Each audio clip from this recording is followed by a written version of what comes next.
God, you reign. Forever and ever, Jesus. Vir altyd en altyd, Here, is die God in ons lewe. God, you reign.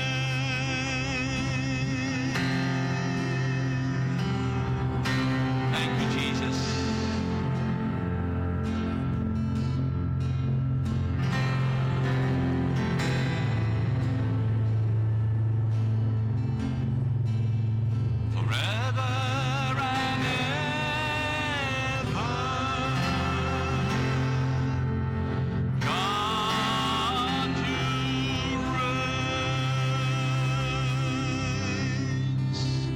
Vader, ons aanbid die Here.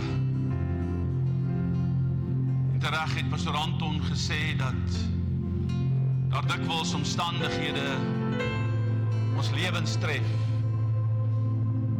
En dan lyk dit asof alles buite beheer is. Maar U bly in beheer.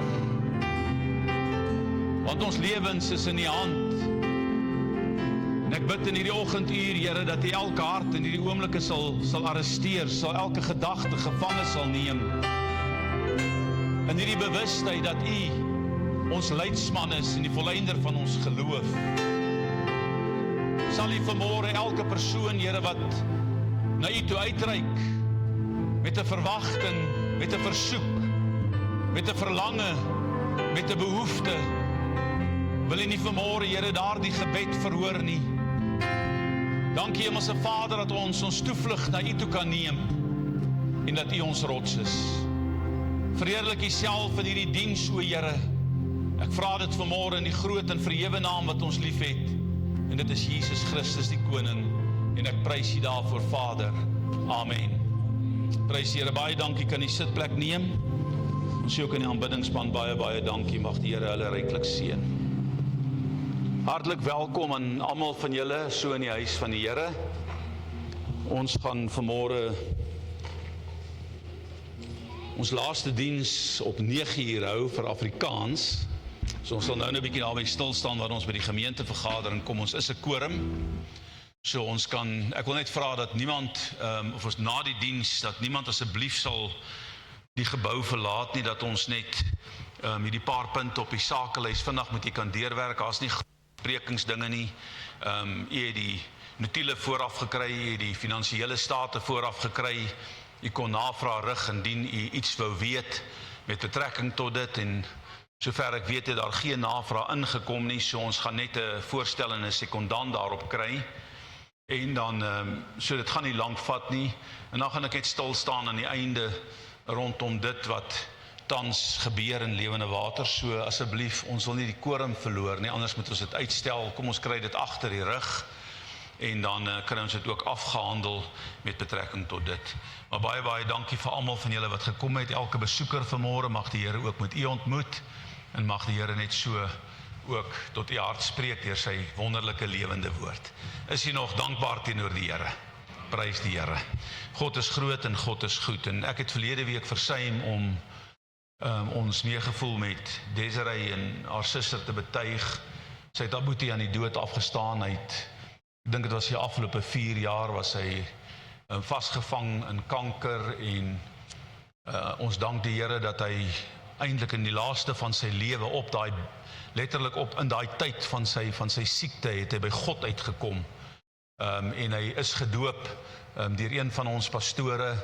Ek self was daar om vir hom te bid, en ons dank die Here dan ook dat hy met Michael ontmoet het voor sy dood, en ons eer die Here. Maar ons bid dat die Here vir Des, wat hom gereeld besoek het, wat vir hom versorg het in terme van daar waar hy was in die sentrum, wat gereeld by hom gaan kuier het en hom net gaan versterk het in geloof, en ook alle jare maar met hom gedeel het en vir hom gebid het. Ek dink dis die grootste ding, Des. Alle jare vir hom gebid dat hy die Here sal vind, en hy het die Here gevind. So, wat 'n wonderlike voorreg om te weet die Here antwoord gebed. Prys sy wonderlike naam. Kom ons staan en dan bid ons net saam. Die begrafnis is Dinsdag, dat die Here vir hulle gaan versterk en gaan krag gee, ook in hierdie tyd wat voor lê. Vader, baie dankie dat ons vanmôre vir Des kan opdra, Here, na U. En Here, ons weet dat sy vir 'n geruime tyd al, Here, hierdie verwagting gehad het in haar hart en gesien het, die liggaam gaan agteruit, en En hy ook, Here, waar hy uitgeroep het dat die Here hom moet verlos en kom haal omdat sy lewe gereed is. En Here, die 2 kere wat ek hom gesien het daar in die sentrum van versorging, was hy absoluut so positief, Here, en het hy reguit en ronduit oor Christus gepraat, en daar was 'n blydskap wat ongekend was in sy hart, Here, en dit het my aangespoor, en dit het vir my, Here, kon ek die bevestiging gegee dat hy reggemaak het met U, Here. Hy het die dinge van gisters weggelê en hy het Christus aangeneem, en ek dank U, Here, vir elke gebed wat gebid is, wat Desiree gebid het, Here, oor die jare heen vir haar boetie. Ons eer U, Here, daarvoor en ons loof U. Ek wil ook bid vir Lillian en haar suster, Here, dat U haar sal deurdra terwyl ek hulle ook in hierdie week gesien het, en dat U net vir hulle 'n God van naby sal wees in hierdie tyd wat voorlê, en Here, dat U ook vir hulle vrede in hulle hart sal gee in die bewustheid dat die Here het ook sy volkome doel uiteindelik in Michael se lewe bereik, Here, en ons eer U daarvoor in Jesus se almagtige naam. Amen.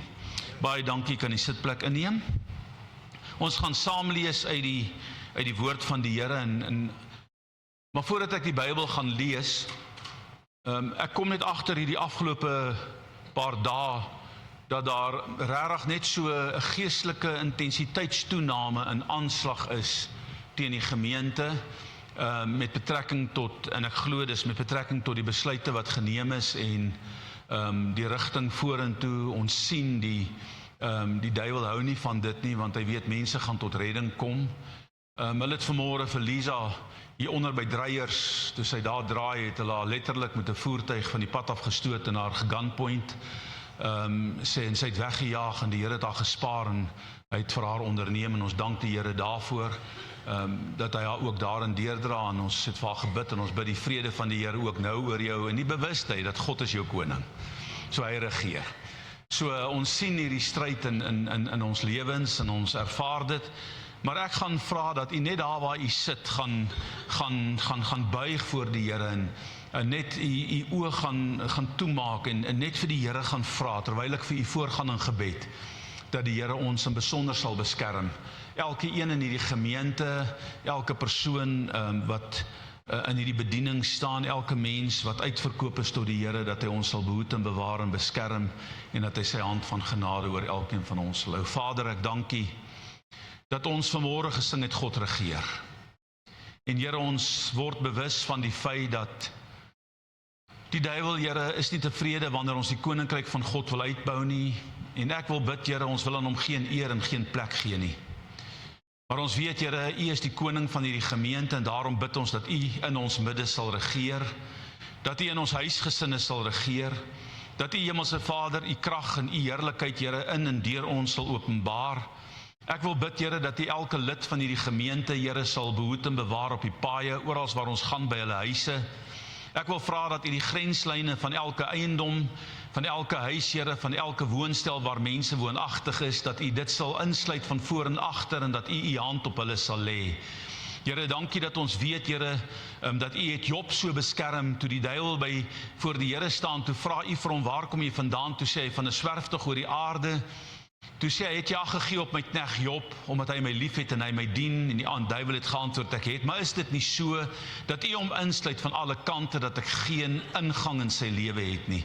En daarom wil ek vanmôre, Here, daardie wete afbid oor elke persoon in hierdie gemeente, dat U ons insluit van alle kante, van bo en onder, en dat U U hand op ons lê, Here, van alle kante, links en regs, voor en agter, en Here, oral waar ons gaan, almal waar hulle bly, dat U ons sal bewaar en behoed in hierdie tyd, o Hemelse Vader, sodat U alleen daarin verheerlik kan word.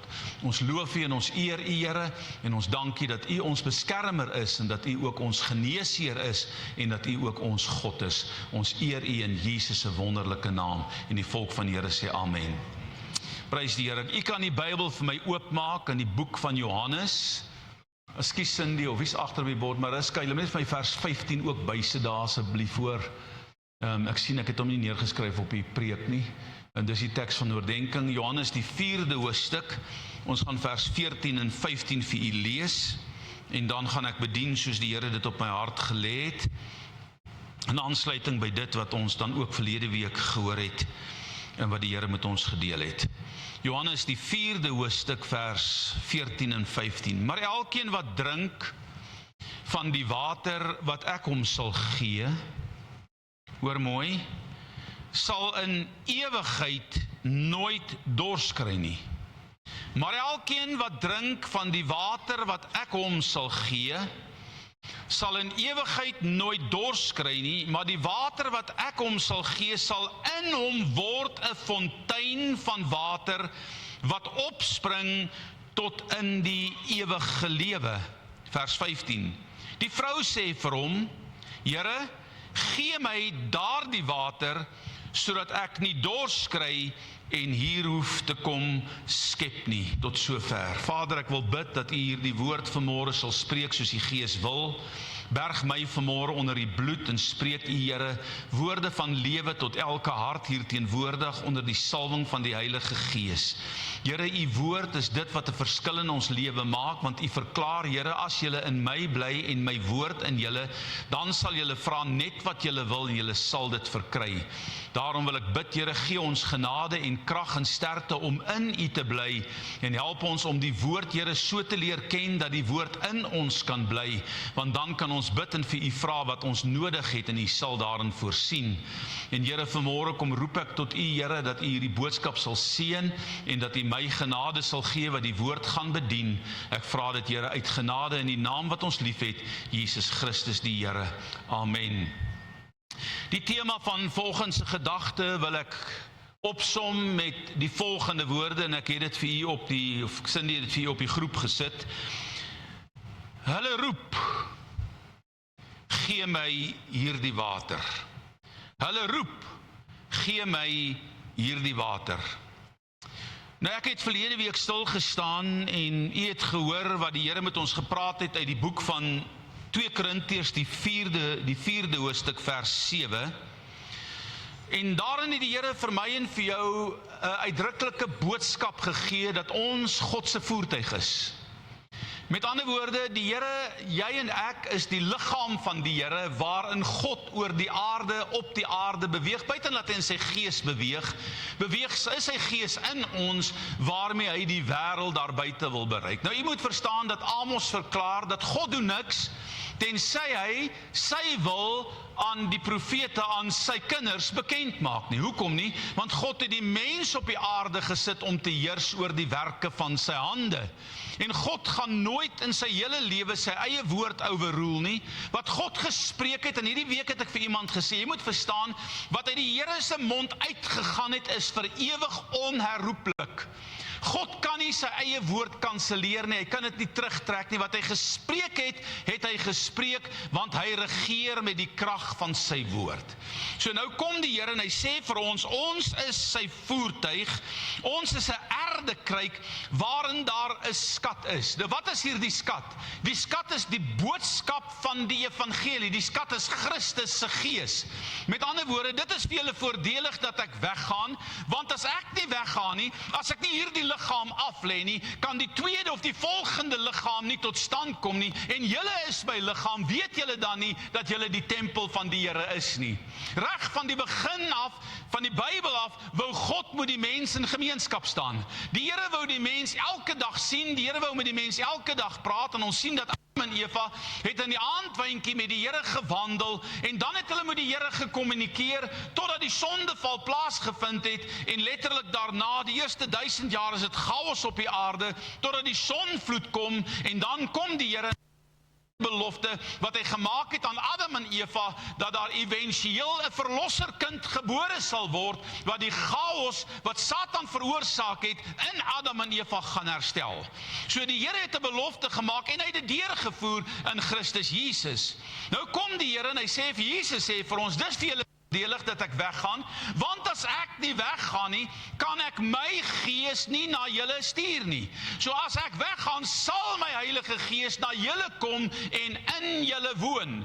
Nou, ek weet nie of jy agtergekom het nie, hierdie bodies waarin ek en jy is, wil nie altyd geestelik saamwerk nie. Kom aan, as ek het julle dit al, ek weet julle is baie heiliger as ek, so is dalk net ek wat daarmee sukkel. Ek wil nie sukkel ook nie daarmee nie, hy is heeltemal okay, so hy's uitgesort. Hy sê nee, ons almal sukkel daarmee. Hierdie liggaam wil jou aftrek, hierdie liggaam wil jou omverwerp, hy wil nie jy moet God dien nie. Maar die Heilige Gees het in ons gewoon, het in ons kom woon, om ons toe te bedeel met krag uit die hoogte, sodat ek hierdie lewe kan loop. Dit sê nie ek en jy is volmaak in ons menswees nie, maar dit sê die een wat in ons is, hy is volmaak, en God kyk na my en jou deur die oë van Christus, en Christus is volmaak. Nou kom die woord van die Here, en Paulus skrywe in die boek van 2 Korintiërs, die 4de hoofstuk, en hy sê, ek en jy is 'n erdekruik. Met ander woorde, 'n erdekruik is 'n onvolmaakte voertuig, is 'n onvolmaakte bak, wessel, wat jy het ook al wil noem, maar waarin die Heilige Gees, wat soewerein is, kom woon het. So, jy die Heilige Gees in jou, en God wil hê, ek en jy moet strewe na heiligmaking, omdat hy heilig is, om hierdie Heilige Gees in my lewe te kan akkommodeer, en te kan bly akkommodeer. So ons moet strewe daarna. God verwag van ons, om 'n skoon en 'n heilige lewe te lei, omdat sonde in ons lewe, het ons verlede week gesien, die Heilige Gees bedroef. So ons moet ophou om moetswillig te sondig, ons moet klaar kry met die dinge wat ons vashou, wat ons weet nie van die Here is nie. Ons moet hierdie goed probeer oorwin in ons lewe.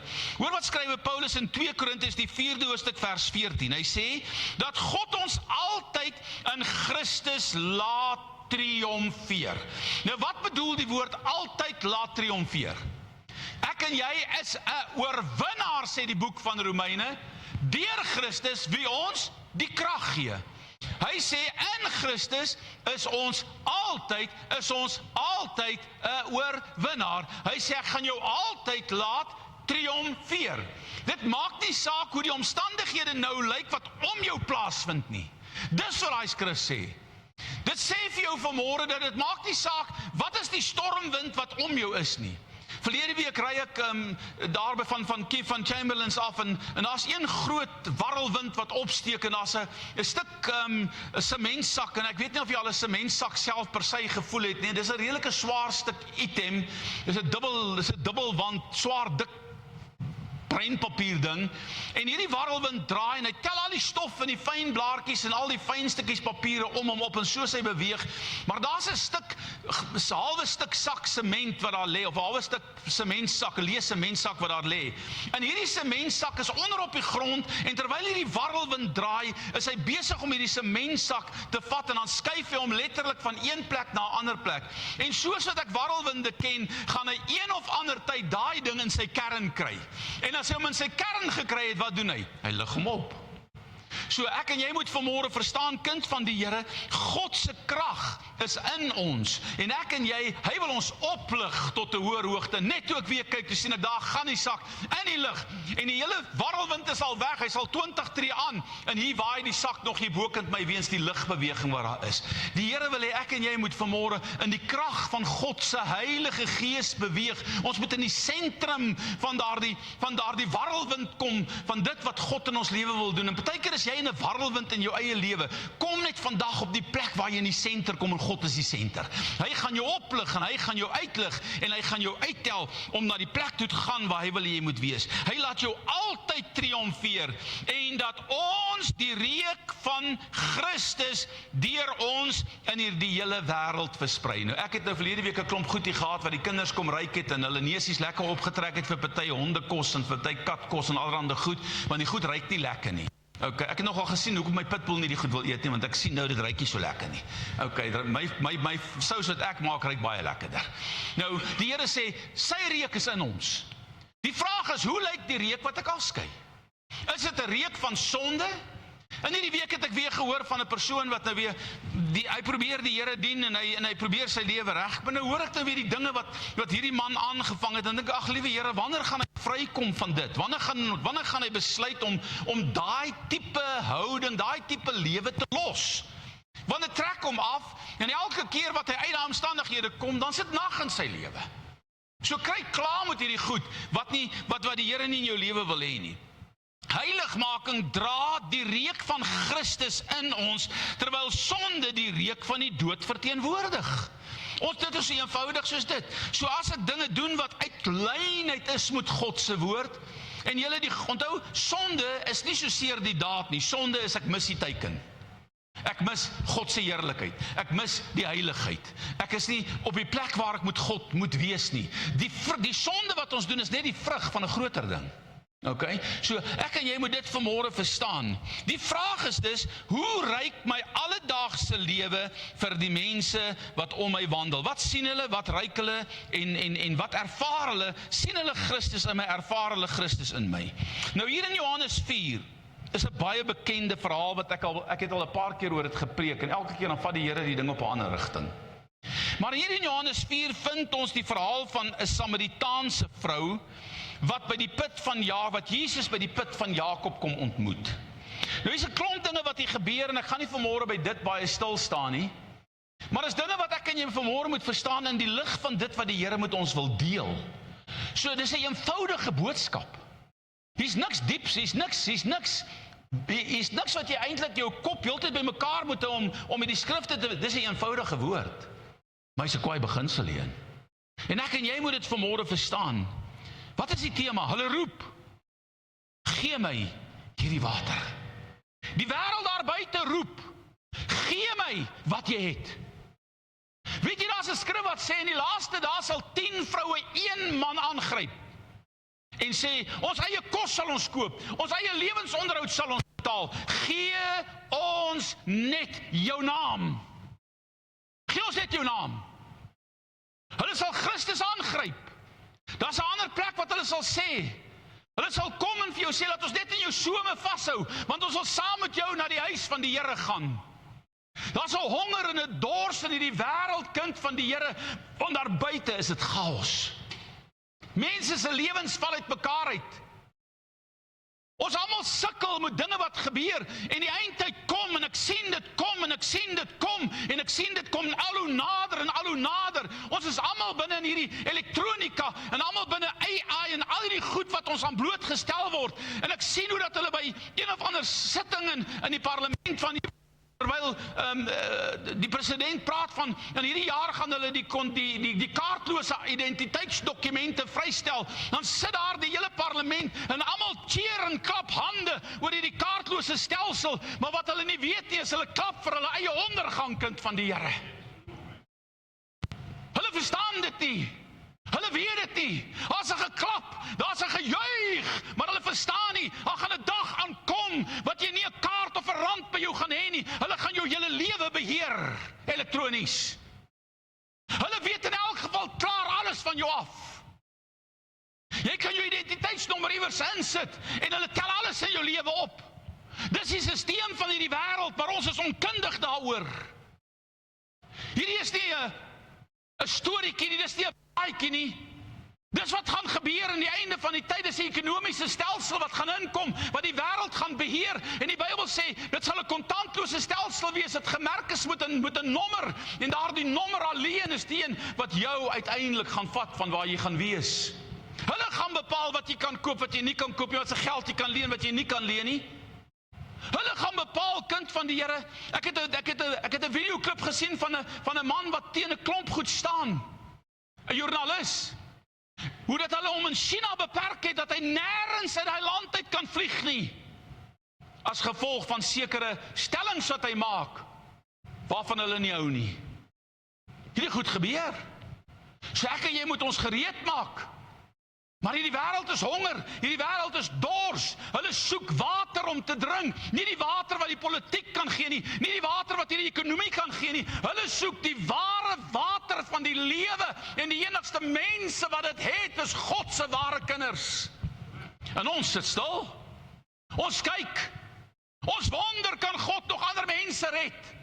Ons wonder, kan God 'n alkoholist red? Ons wonder, kan God dit red? Ons wonder, kan God so ou help? Ons wonder, kan God nog iemand genees?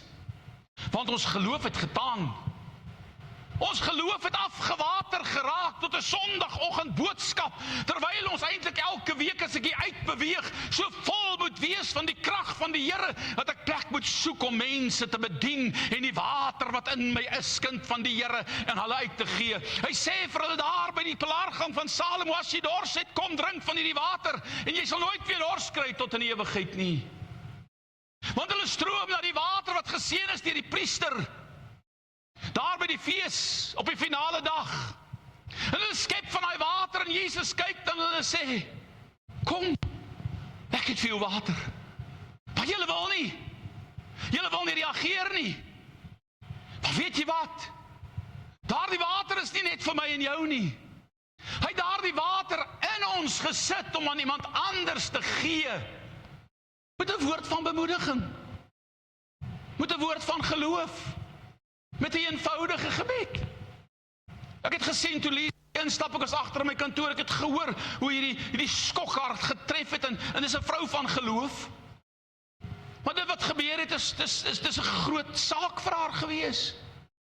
Maar die oomblik toe hulle vir haar bid, wat gebeur? Daar kom vrede. Hierdie wêreld soek na die lewende water. Hulle soek na Christus. Hulle soek na mense wat 'n impak kan hê. Luister mooi, kind van die Here. Hierdie vrou is in baie opsigte aan die kortste end van die lewe getrek. Nou daar's 'n Afrikaanse spreekwoord wat sê, sy het altyd in die laaste speen gesuig. Het julle dit al gehoor? Nou ek het 'n pastoor, ons het 'n pastoor in die kerk gehad. Hy het altyd gesê, ja, ek suig aan die laaste speen. Ag, ek dank die Here dat ek nou, as jy nou daar suig, kry jy net genoeg melk. OK. Ek wil nie in die laaste speen suig nie. Kom aan. So hoor baie mooi, kind van die Here, hierdie vrou se lewe is chaos.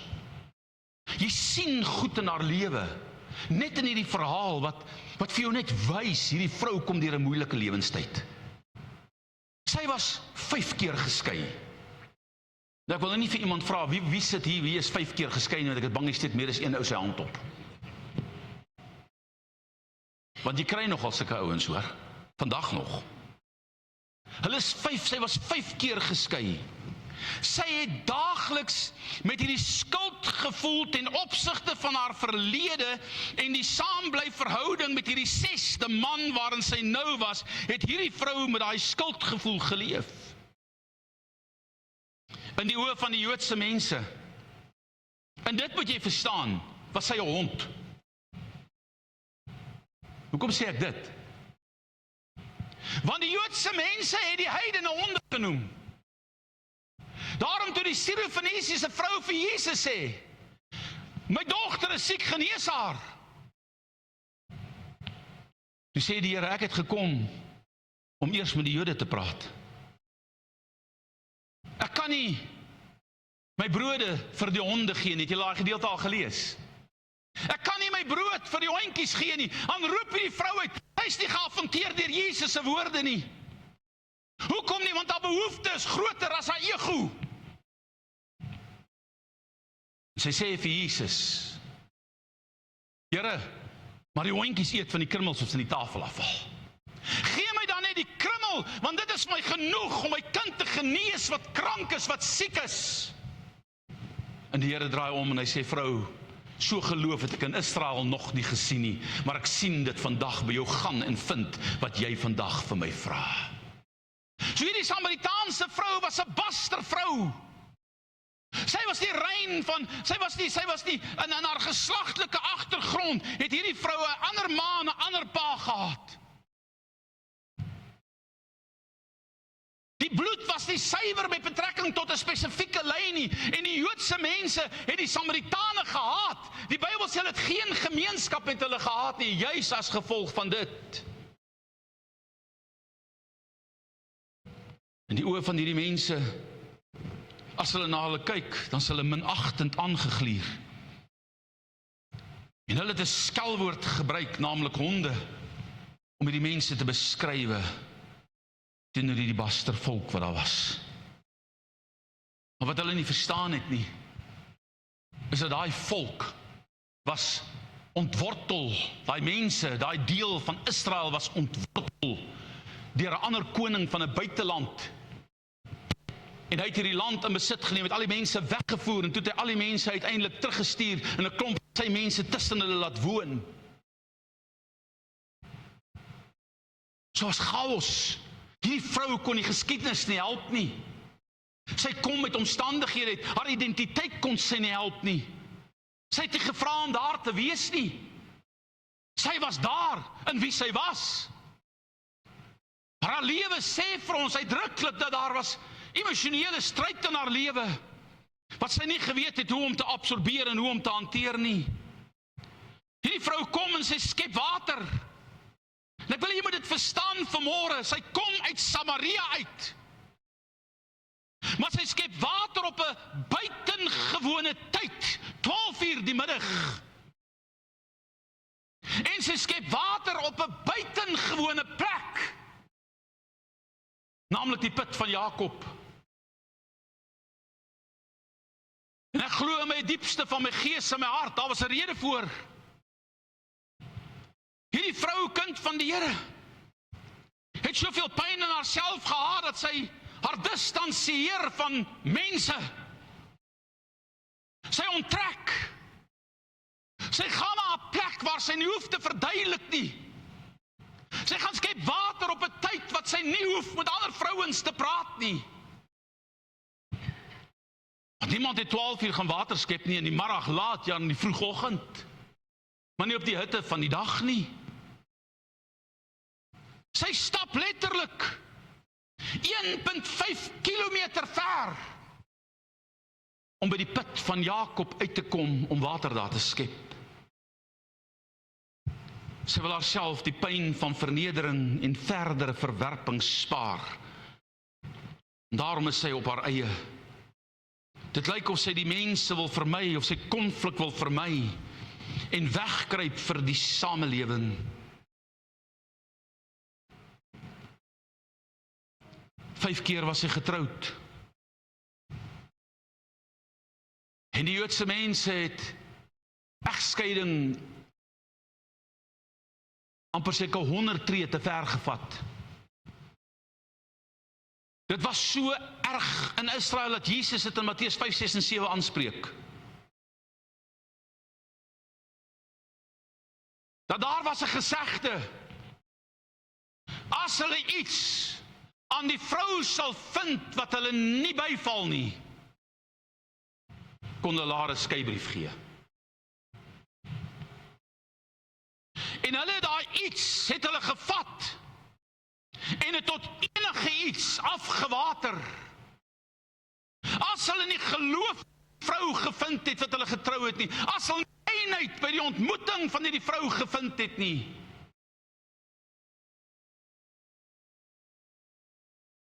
maar nie net vir enigiets, sy kan nie eiers bak nie, want sy brand dit. Gee haar 'n brief. Kom aan. Ja, hy's nou 'n paar manne wat sê, ek moet 'n paar briewe uithaal hoor. Sy kon nie kook nie. Nee, gee haar 'n brief. Sy kon ook die kinders sê nie, gee haar 'n brief. So hulle het vrouens 'n brief gegee dat hulle net gaan. En hier sien die vrou, 5 mans het haar 'n brief gegee. 5 mans het gesê, ons vind iets aan haar, wat ons nie geval nie. Maar hulle het met haar getrou, toe het sy hulle geval. Maar 5 mans sê, nee dankie. Nadat hulle met haar getrou is, gaan maar liewer jou eie pad. En hierdie vrou sit met hierdie absolute verwerping, waardeur sy haar lewe lank moet kom. Op hierdie dag volg sy haar normale roetine. Min weet sy dat daardie spesifieke dag en daardie spesifieke uur nie vir Jesus sy roetine was nie. Sy het 'n roetine om 12:00 in die middag na die put te gaan wat buite die stad is. Daar was niemand anders by daai put nie. Net Jesus. Vir hom was dit nie sy roetine nie, want hy's op pad. Toe hulle hoor, die Fariseërs hoor dat Jesus meer disippels maak en doop as Johannes die doper, toe wil hulle hande aan hom begin slaan. En die Bybel sê, en hy het teruggegaan na Galilea en hy moes deur Samaria gaan.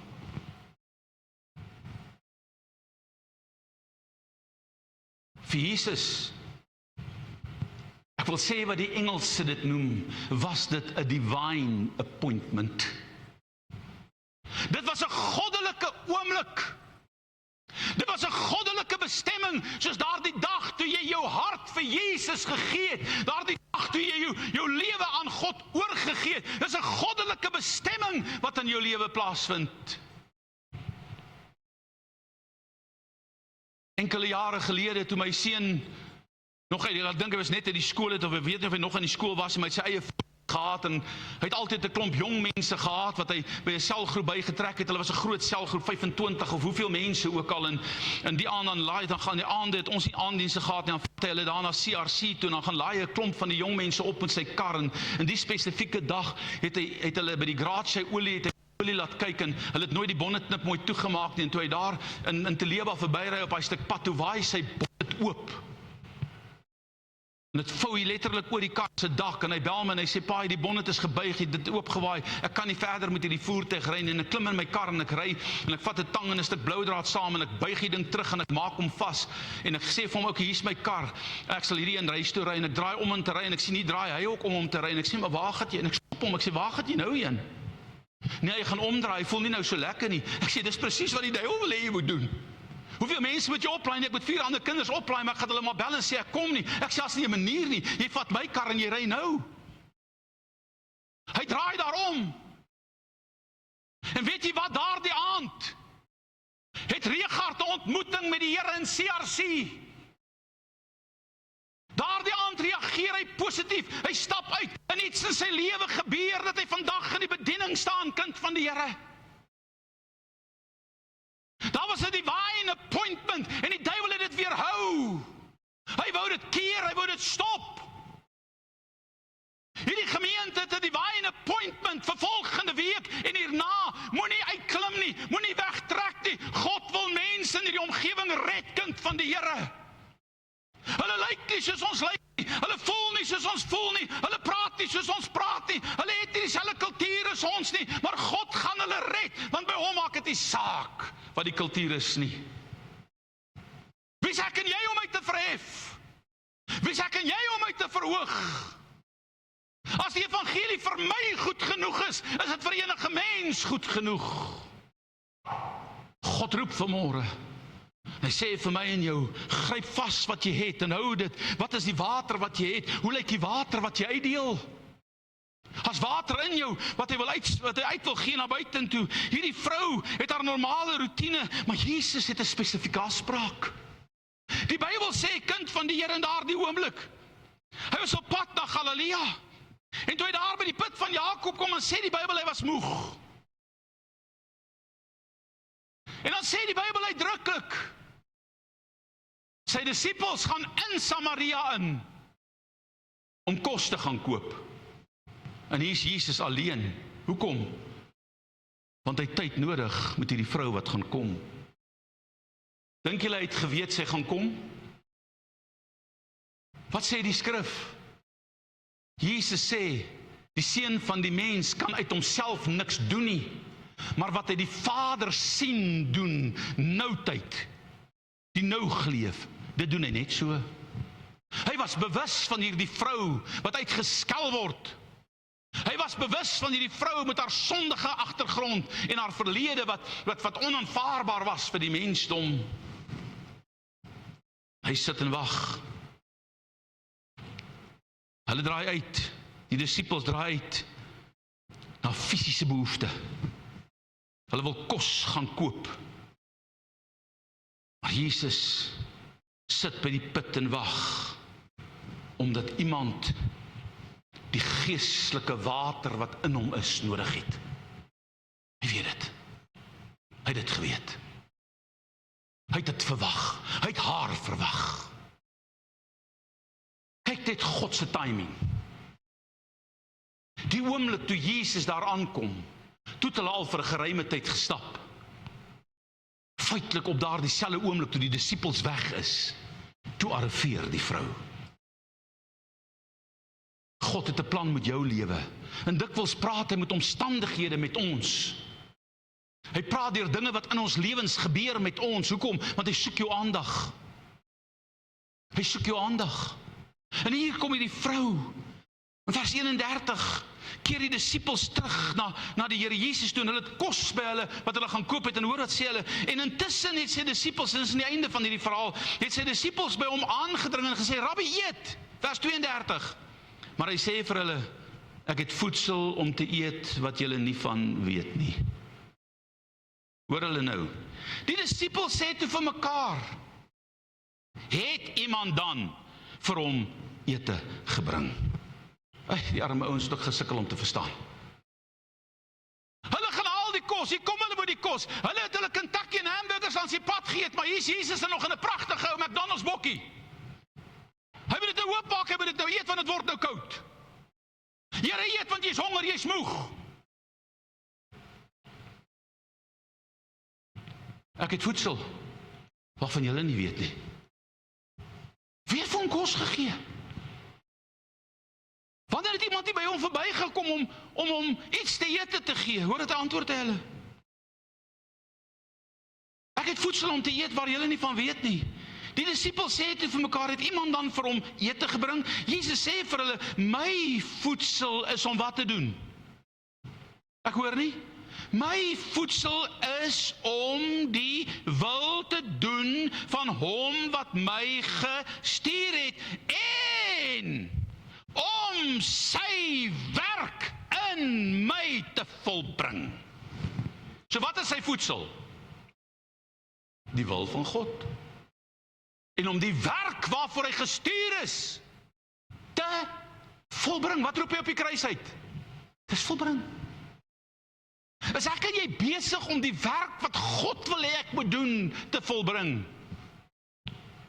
Is ek besig om God se wil vir my lewe te vind en deur te voer en dit te volbring? Jy het nie ander mense nodig nie. Jy het net gehoorsaamheid nodig. Dis wat jy moet doen. Want by God maak dit nie saak of ons baie of ons min is nie. Hy soek net iemand wat gehoorsaam is. Het iemand dan vir hom voedsel gebring? Dis my wil, van hom wat my gestuur het, om sy wil te doen. Dis my voedsel en om sy werk te volbring. Dis duidelik uit Johannes 5:19 dat Jesus gehoor het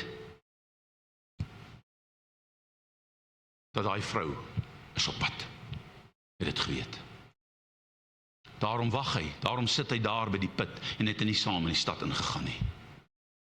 Vir die vrou 'n normale roetine. Vir Jesus 'n goddelike afspraak. 24 Desember 1981 het God met my 'n goddelike afspraak in Nelspruit gehad, terwyl ek die Landbou College grond in daardie tyd bestuur het. Daai nag, toe spreek die Heilige Gees met my. Nadat ek vir etlike jare, ek het groot geword in die kerk, maar vir etlike jare het ek die Pinksterdienste begin bywoon, het ek uitgekniel by 'n boedelingsbank, maar ek het nooit tot die oortuiging gekom om my hart vir die Here te gee nie. En daai nag, toe ontmoet die Here met my. God het haar geken, hy het haar hart geken. Hy het haar uitroepe tot genade en verlossing gehoor. Hy het haar stikkende lewe voor hom sien afspeel. En hy het die kennis met betrekking tot die verwagte Messias, want hierdie vrou het kennis oor die woord. Jy kan sien hoe sy Jesus antwoord. Daar was 'n verwagting dat die Messias gaan kom. Sy het dit verstaan. Hulle het heel waarskynlik gehoor van Johannes die Doper, daar in Samaria. Hier's 'n verwagting in haar binneste. Sy sê vir Jesus, want wanneer die Messias kom, dan sal ons nie daar aanbid nie, ons sal hier op hierdie berg aanbid. Sy het 'n verwagting gehad, diep in haar hart was daar 'n verwagting om die Messias te sien. Miskien het sy Jakob se put, en dit is net 'n aanname wat ek maak, maar ek het gewonder daaroor, hoekom gaan sy na Jakob se put toe, buiten vir die seer in haar lewe? Het sy nie 'n verwagting gehad, want sy noem Jakob se put, as ons van hierdie water drink, dan is ons onder die verbond van Jakob, van God met Jakob. Laat ek eerder van hierdie water drink, want ek het 'n verwagting dat hierdie verbond vervul gaan word, ek het 'n verwagting dat die Messias gaan kom. En dan breek die deurbraak oomblik in haar lewe aan. Onverwags en ongehoord praat hierdie Joodse man wat daar sit, met wie sy geen gemeenskap hoegenaamd het, by wyse van gesprek of niks nie. praat hierdie Joodse man met haar. Daar kom 'n vrou uit Samaria, vers 7, om water te skep, en Jesus sê vir haar, gee vir my water om te drink. Vers 9.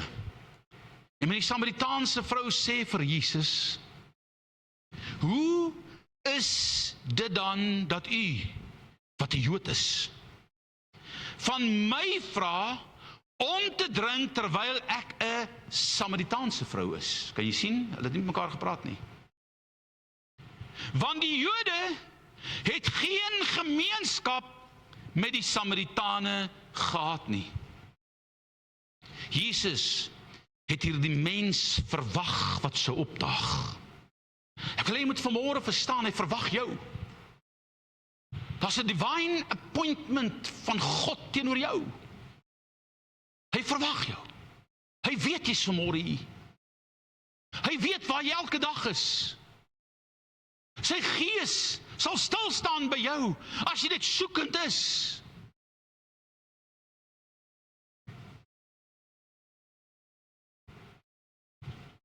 Hy kyk diep in haar lewe in. En hy sien die pyn van die verlede. En dan verstaan Jesus, diep in daai vrou se lewe, is daar 'n geestelike dors, wat nog die put van Jakob, nog die put van Isak, nog die put van Abraham per se kan dors.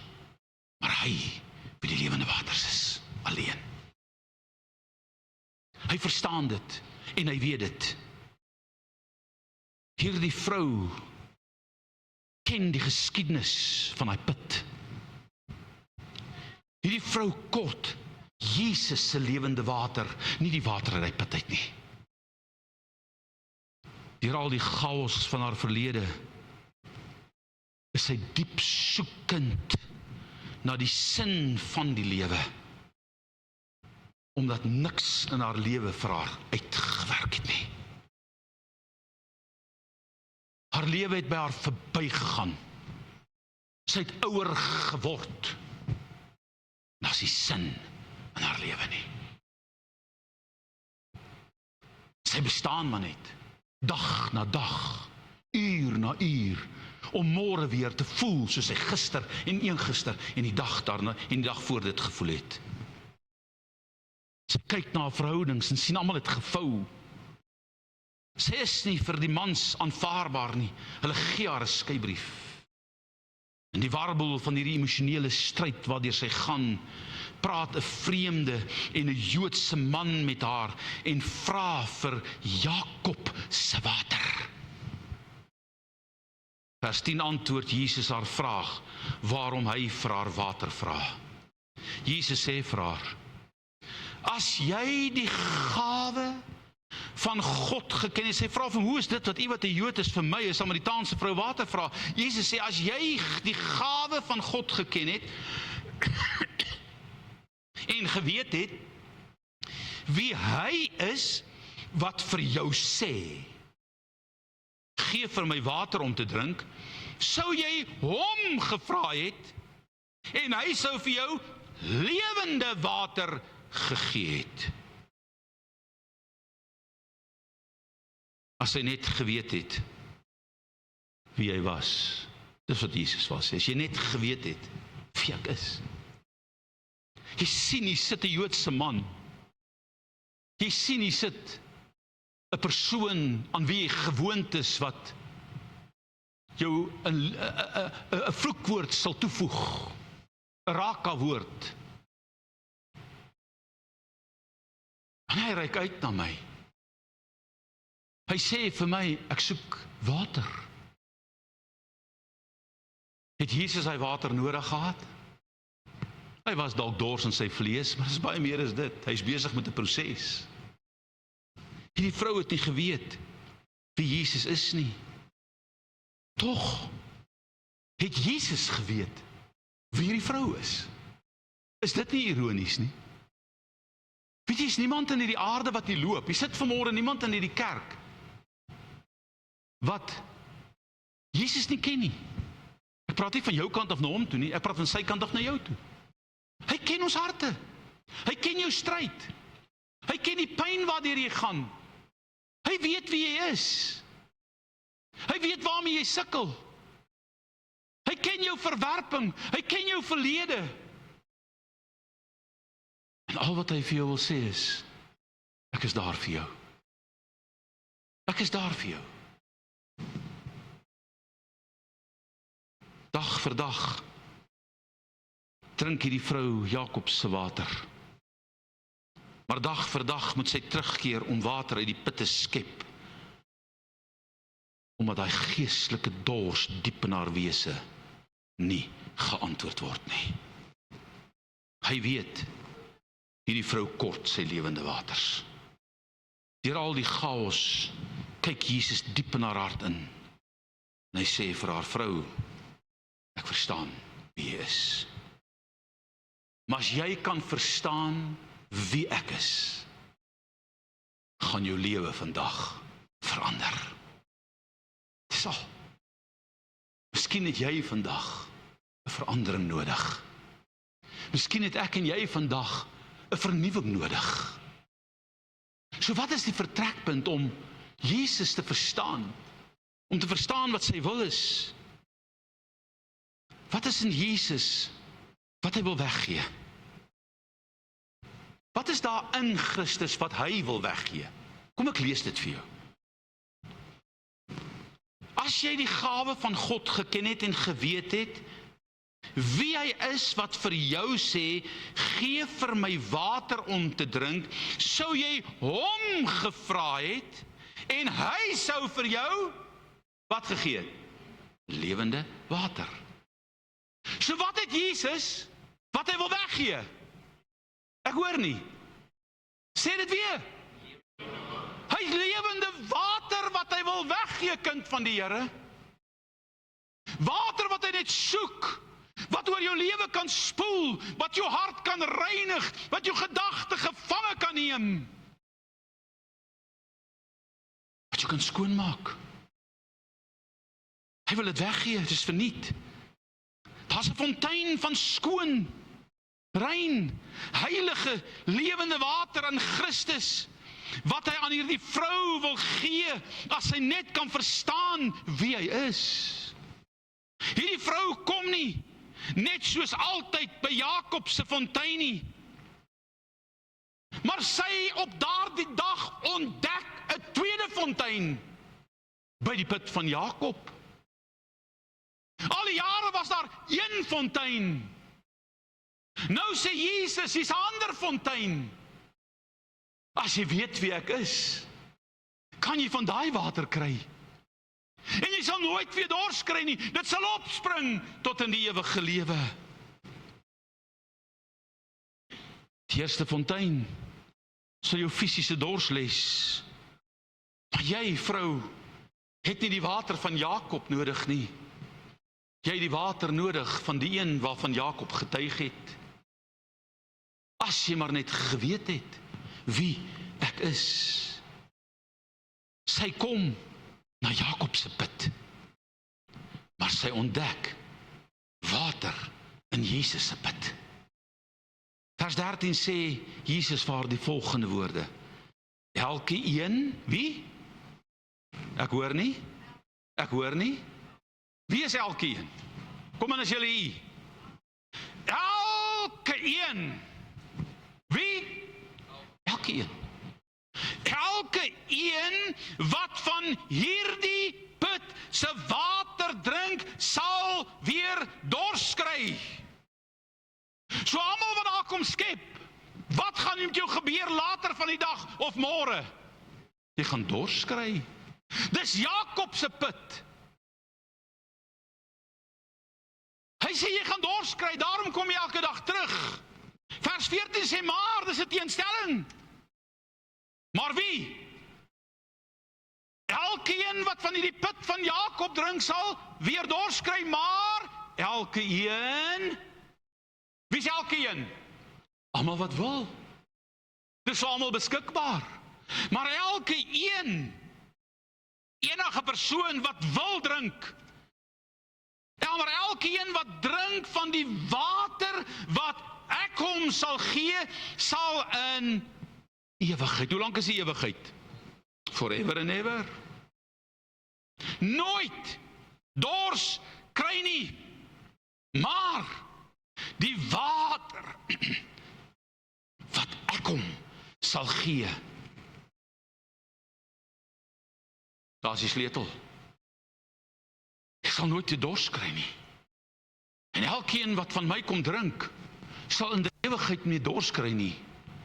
Maar die water wat ek hom sal gee, wat gebeur met daai water? Wat gebeur met daai water? Maar die water wat ek hom sal gee, sal waar? Kom aan, julle is julle hier. Sal in hom, sal in jou, sal in haar. Wat word? Wie van u wat hier sit, het Jesus in jou lewe een of ander tyd ontmoet? Kom aan, net vinnig op en af. So wat is in jou? Wat is in jou? Nee, kom aan, nou moet jy my mooi praat, nee, jy moet nou vir my sê, wat is in jou? Wie sê dit? Henry of die Bybel? Is julle met my? So wat is in jou? Die fontein. Die lewende waters. So hy kom en hy sê, vrou, jy kom skep elke dag, maar ek het 'n groter calling op jou lewe. Ek het 'n groter roeping vir jou. Jou roeping is nie om water aan te dra en water terug te vat en water te gaan haal en water terug te vat nie, maar ek wil water in jou binneste los, wat uit jou uit sal borrel. Wat doen hierdie vrou toe sy Jesus ontmoet? Sy hardloop in die stad en sy los haar beker en sy sê, ek het hom gevind. Skielik bars die fontein binne in haar los. Hoekom? Want hy het die water aan haar gegee wat sy nodig het. Elkeen wat van hierdie fontein drink, van hierdie water drink, sal in hom 'n fontein van lewe ontdek wat opspring tot in die ewige lewe. Let op haar reaksie. Vers 15. En julle, is dit nie interessant hoe ons mense redeneer nie? Sy hoor hierdie woorde, maar sy maak net soos die disippels, hulle verstaan nog nie alles nie. Ons maak ook so. Jy lees die Bybel, maar jy verstaan nie. OK? Sy hoor wat hy sê. Maar kyk nou vers 15. Die vrou sê vir hom, Here, gee my daardie water. As hy net daar gestop het, was dit OK. Maar wat sê sy volgende? So wat in haar koppie sien sy? Ek hoef nie weer bid te kom nie. Want dis 'n jobbie. 1,5 kilo hiernatoe, 1,5 kilo terug met emmers water. Die vrou sê vir hom, Here, gee my daardie water, sodat ek nie dors kry en hier hoef te kom skep nie. Die wêreld roep, gee my daardie water. Waar is daai water nou? Waar is daai water nou? Kom en julle maak so praat met my. Waar is daai water nou? Binne in jou, binne in my. Waar is daai fontein? Hier. Wat maak ek met daai fontein? Is dit net hier vir my? Die water in Jesus se lewe verander die vrou se totale bestaan. Uit hom vloei water van die lewe tot 'n siel wie God so bitter nodig gehad het. Sy bevraagteken nie die water van Jesus nie. Sy ervaar vir die eerste keer in haar lewe ware liefde. Sy beleef die onoortuiging van sonde, maar sy ervaar geen veroordeling in Jesus se hart oor haar verlede nie. Iets in hom trek haar nader.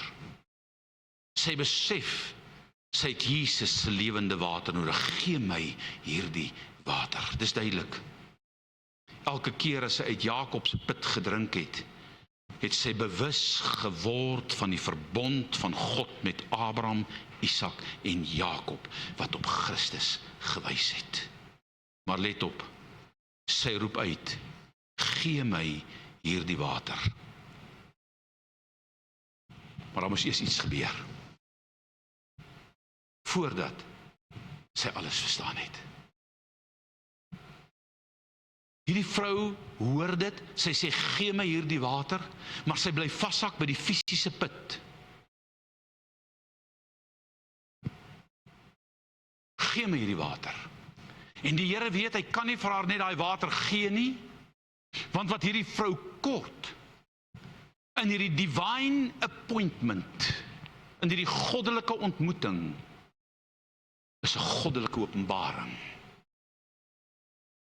En die enigste manier hoe hy hierdie vrou se kop kon skuif van die fisieke wêreld om haar, is om geestelik in haar lewe in te spreek. En hy draai om en hy sê vir haar, vrou, gaan roep jou man. Wat antwoord sy hom? Ek het nie 'n man nie. Dan antwoord Jesus, sonder om die vrou te ken, sonder die geskiedkundige agtergrond van hierdie vrou, sê Jesus vir haar, ek weet, jy het nie 'n man nie, want die een wat jy nou het, jy het 5 mans gehad, maar die een wat jy nou het, is nie jou man nie. Met ander woorde, jy's nie met hom getroud nie, jy bly by hom. In hierdie lewe van vandag is dit die tendens, kind van die Here. Ek wil vanmôre vir jou sê, dis nie die antwoord nie. Hierdie vrou leer Jesus ken in die diepste van sy wese. In daardie oomblik toe hy dit vir haar sê, toe gebeur daar iets in haar siel, in haar denke, in haar emosies, en sy verstaan iets van hierdie man, hierdie Jood wat voor haar sit, en sy sê, is u dan tog profeet? Sy verwag die Messias. Dan sê Jesus vir haar, as jy geweet het, wie met jou praat, ek is nie net 'n profeet nie, ek is die een waarvan Jakob getuig het. En in daardie oomblik verander haar totale lewe. Sy gee oor, sy los die put en die water wat sy geskep het, en sy hardloop die stad in, om aan ander te gaan vertel hoekom, want skielik begin hier 'n fontein hier binne in borrel, en sy besef, die mense van Samaria het hier die water nodig. En op haar getuienis alleen, sê die Bybel, het die hele stad uitgegaan na Jesus toe, om hom daar te ontmoet. En toe antwoord hulle haar, ons glo nou nie meer op grond van wat jy gesê het nie, maar ons glo nou op dit wat ons gesien het. My vraag vanmôre is, hoe lyk die water in my? Ek wil 3 ouens vra om vir my na vore. Colin, jy kan sommer kom. Ek sien jy sê al ek en Gordon, jy sê aan die een, en ek dink Karen kan ook kom. Terwyl sy sommer daar sit, dit is dan een vrou wat eerlik is.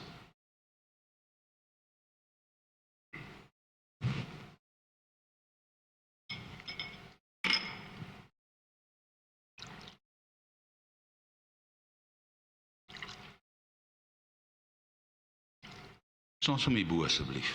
Julle kan sien hoe mooi is julle.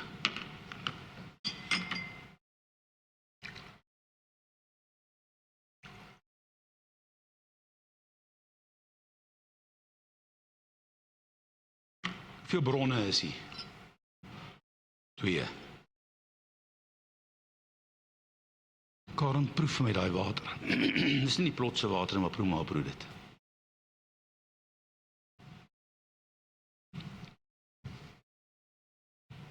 Okay, jy moet dan 'n bietjie drink van daai water. Hoe proe dit, Gordon? Skoon. Suiwer. Hoe lyk die fontein in jou? Hoe proe dit vir jou, Gordon? Soos olieswater. Ja, hier's 'n salwing op daai water, hoor. Prys die Here, man. Kom, gee maar daai glas, want ek sien jy is nie so dors nie. As jy nou hierdie boodskap gehoor het, sien jy nou alles opgedrink het. Sien jy hoe min dors is hulle? Geef my daai water. Okay, hierdie glasie moet jy net opdrink. En daarom iets wees, ja, drink dit op. Vat sommer 'n groot sluk. Nee, kom, drink dit. Nee, drink dit. Nee, drink dit. Drink dit. Karen, jy's by hoofkantoor al die jare, dien jy die Here, drink daai water. Dit is sleg. Hoe proe dit, Colin? Sout. Bietjie brakkerig, né? Dis so seewater. Bietjie seeperig.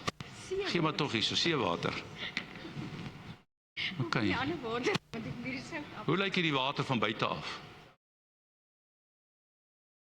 Maar wat ondervind hulle? Baie dankie julle. Julle kan maar gaan sit voor julle al hierdie water moet drink. Ja, gee vir hulle 'n hande klap.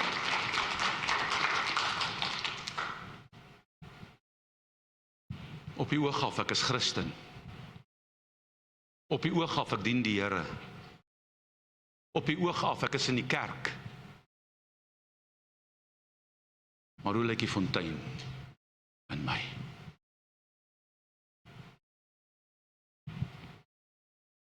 As jy wil weet wat in hierdie een bak is, ek het Sunlight seep gemeng met water. So as hulle nou haastig raak, moet julle weet hoe kom. Nee, nie regtig nie. Ek wil afsluit met die vers in Jakobus, die 3de hoofstuk vers 12. 'n Fontein kan nie soet en brak bitter water uit dieselfde oog wat kom nie. Ek het hierdie beker gemerk, hier's 'n halwe pakkie sout hierin. Daar moet gemeng tot hy blou is, om dit opgelos te kry. As ek hierdie water hier ingooi, hoe gaan dit proe? Brak. Kan daai water soet proe? Nee.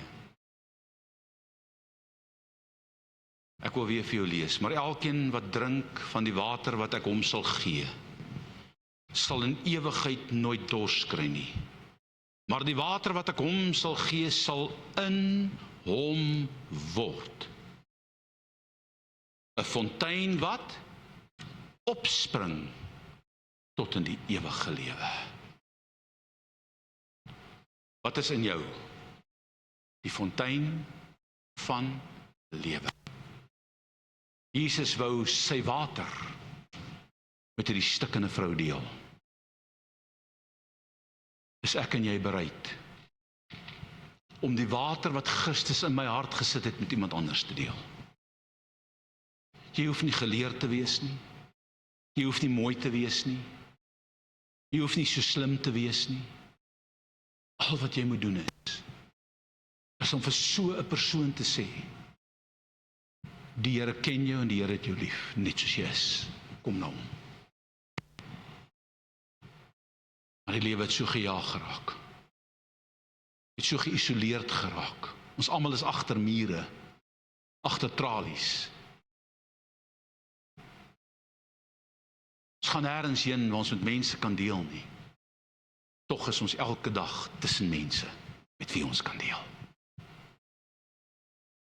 Hoe lyk die fontein in my en jou lewe? Gee dit brakwater of gee dit water wat drinkbaar is? Niemand het gekla oor die eerste nie. Tot hoe is het ek gehoor hierso. Okay. Dis nie heeltemal so lekker nie, maar hoe lyk die water in ons? Kom ons buig ons hoofde. Die Here wil vanmôre vir my en vir jou vra, is ek bereid om met iemand hierdie water te deel. Hierdie fontein wat in jou is, net met iemand te deel. Is daar vanmôre iemand in hierdie kerk wat sê, Here, help my, sodat ek dit wat U aan my gegee het met iemand anders kan deel, net in eenvoud. Is daar so iemand wat sê, Here, help my, daar's 'n hand wat opgaan, baie hande wat opgaan. Help my, Here, dat ek dit wat U in my hart sit, met iemand anders kan deel. Baie dankie, julle kan maar laat sak. Vader, ek wil bid, dat ons vanmôre bewus sal raak, dat die water in ons nie brak kan wees nie. Want brakwater sal niemand drink nie. Dit gaan geen persoon help nie. En Here, ek kom vanmôre voor die troon in aanbidding en ek roep tot U. En ek vra die Here genade dat U vir ons sal help, Here, dat ons hierdie fontein van God in ons lewe sal aanneem.